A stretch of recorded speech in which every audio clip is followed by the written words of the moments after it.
دا زناور باندې سړی راښکونه مخکې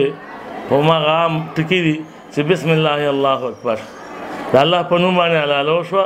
چې کله وینه توی شي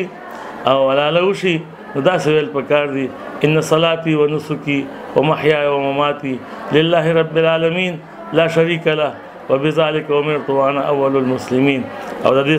سره بیا داسې ویل پکار دي چې اللهم ربنا تقبل مني خدای پاکه زمانه را زما قرباني قبول کړي څنګه چې د خپل خلیل ابراهیم علیه السلام نه قبول کړي او د خپل خوږ نبی محمد رسول الله نه قرباني قبول کړي یا الله د دې وینا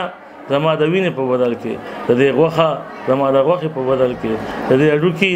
او د دې پلې زما د اډوکو او د پلو په بدل کې خدای قبول او منظور کړي نو دا دعاګانې کول پکار دي دعا ډېر لوی شی دی دعا د مسلمان لپاره وصله ده الدعاء سلاح المؤمنین هر وخت کې دعا کول پکار دي او بیا نیک عمل نه پس کومه دعا وشي هغه قبول او منظور